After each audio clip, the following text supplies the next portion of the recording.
morning, good afternoon, good evening, greetings to whoever is watching this video. My name is Eleanor Phoenix and I create beauty content while incorporating political and social commentary.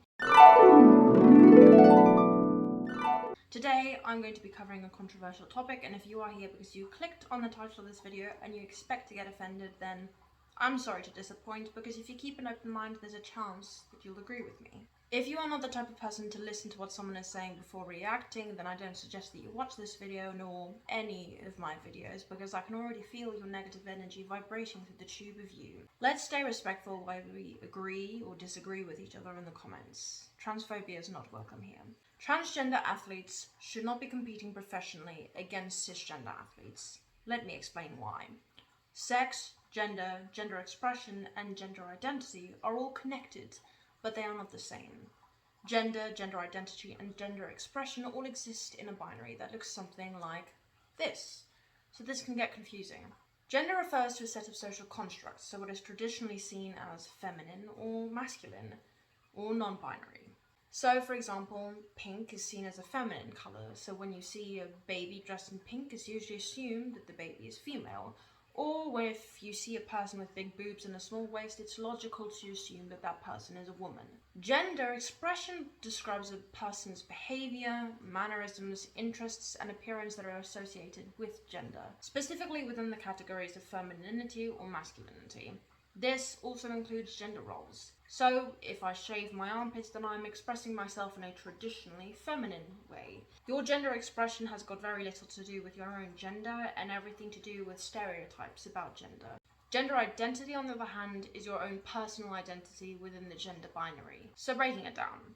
Gender is how others perceive you, gender expression is how you express yourself, and gender identity is how you see yourself. It's not uncommon for the three of these to not align. I myself am a woman in terms of gender and gender identity, but not so much in terms of gender expression. I still consider myself a woman because that's what I am in terms of my sex, gender, and gender identity. You can express yourself in masculine ways without being a man, and you can express yourself in feminine ways without being a woman. Your gender, gender identity, and gender expression don't have to all be the same, and being a transgender man who likes to wear cute jewellery doesn't take away from the fact that you are a man.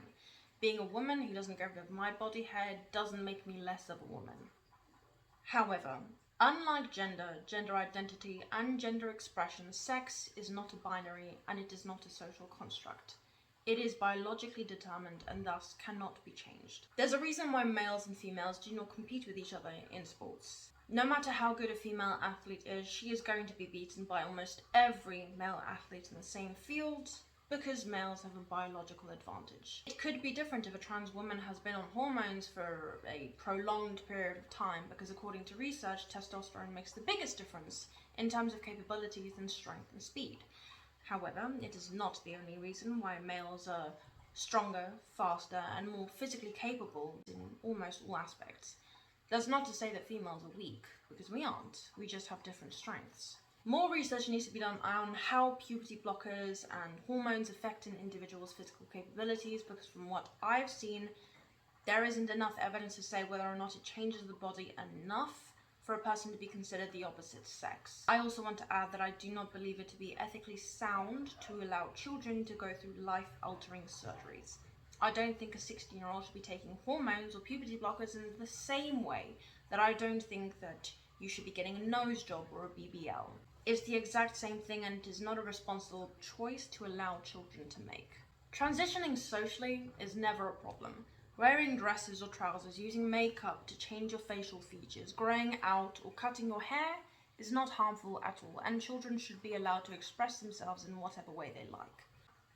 But going under the knife is something that should be avoided under the age of 18 unless it is medically necessary. And no, HRT and gender-affirming surgeries are not medically necessary because a person's life is not in immediate danger. Ultimately, there is a reason why trans women often win when competing against cis women, and why we hardly ever hear anything about trans men in sports. It isn't fair to expect cis women to compete against a newly transitioning trans woman because she is going to end up beating all of the other women.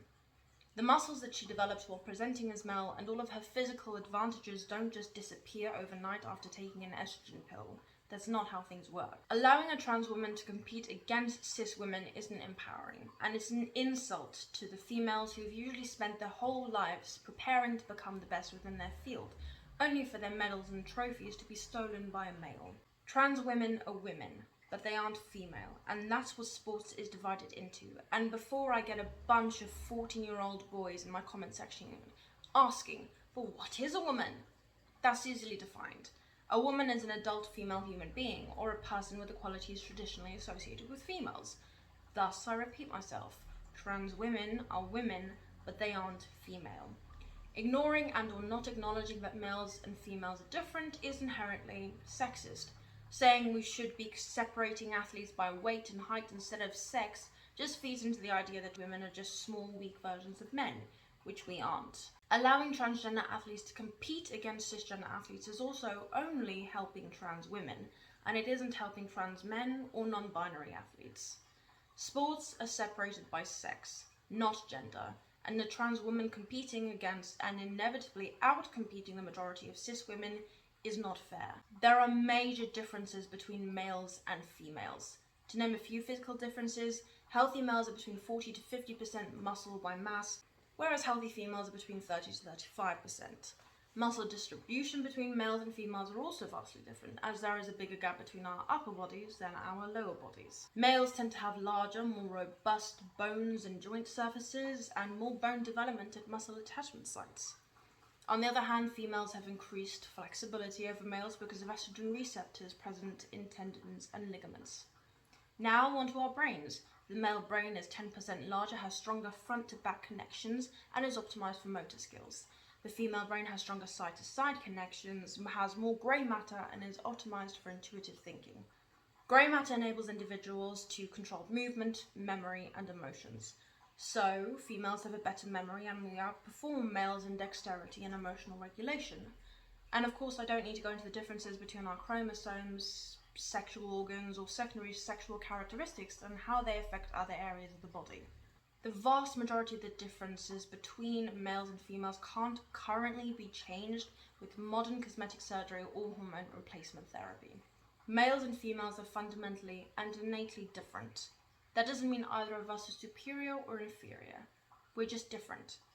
We have different strengths and weaknesses that we need to acknowledge to be able to reach full equality and equity within society. The way I see it, males have qualities that make better soldiers and females have qualities that make better leaders. That doesn't mean that females can't be good soldiers or males can't be good leaders. I'm simply making a generalization. That's my personal opinion that is supported by the facts that I've said within this video and what I've seen and experienced, but you're more than welcome to disagree with me.